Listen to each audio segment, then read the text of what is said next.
Hi, the SI meteorologist Paul Dorian here on Tuesday, June 19th.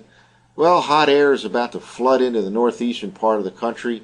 Today will be a transition day from yesterday's unseasonable chill to tomorrow's excessive heat. Temperatures tomorrow and Thursday should climb well up into the 90s, perhaps within a couple of degrees of 100 in parts of the mid-Atlantic region. But the good news is that this extreme heat event will only last 2 days, Wednesday and Thursday. A cold front will push through the mid-Atlantic region, perhaps setting off a few showers and thunderstorms.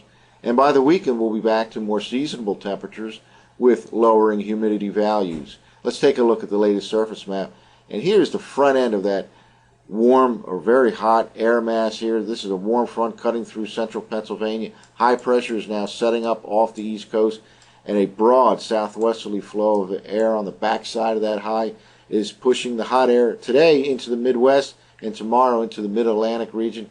There is a frontal system, however, out here over the northern plains, and that'll end up sweeping through the mid-Atlantic region by the weekend, again returning us back to normal by Saturday. For today, there'll be hot weather here in the center part of the country as well as in the Rockies. Still another very hot day for the Denver, Colorado region, for example, with temperatures in the low to middle 90s.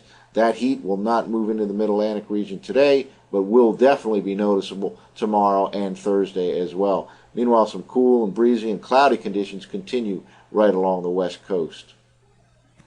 Well, here's the latest infrared satellite image from the SSEC Wisconsin website. A couple things to point out here. First of all, here's a band of clouds, and there are a few sprinkles or showers as this warmer air advances into the mid-Atlantic region, being pushed along by strong southwesterly winds throughout all levels of the atmosphere here out over the middle part of the country.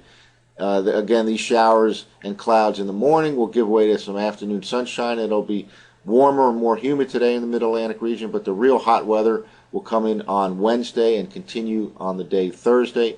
Quite a few thunderstorms up here over the northern plains and the upper part of the Midwest and Minnesota and Wisconsin. That's slowly moving its way to the south and east, and Minneapolis is getting some strong storms right now.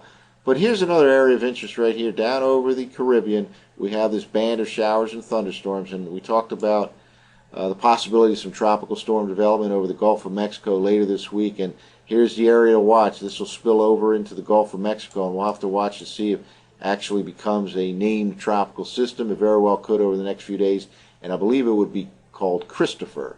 Lots of clear skies out here over the middle part of the country. Again, still hot out over the middle part of the country and the Rocky Mountains, with Denver moving well up into the 90s. Meanwhile, cool and breezy conditions with some low clouds right along the western U.S. coast. There's a nationwide look at the radar. A couple points of interest. There are a few areas of showers right here in the mid-Atlantic region associated with that warm front that kind of lies like this. It's being pushed in with southwesterly winds.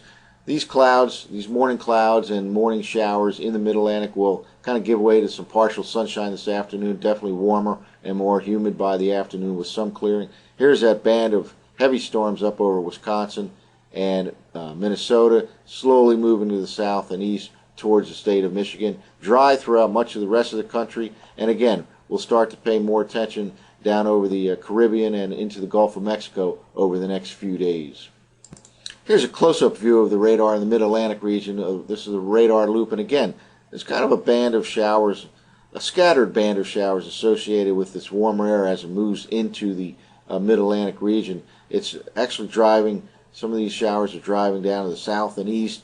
Philadelphia area has a couple of showers. In northern Maryland, Delmarva Peninsula over the next few hours can have a shower or two. Most of that will be dissipated by this afternoon as we'll get warmer, more humid with some partial sunshine.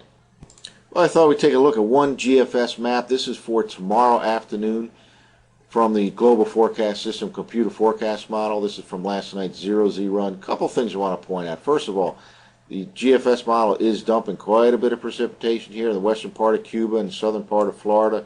All this could develop into Tropical Storm Chris over the next few days over the Gulf of Mexico. We'll have to pay attention to that. Meanwhile, here is a 20-degree isotherm at 850 millibars put out by the GFS. I just wanted to point this out. This is for tomorrow afternoon.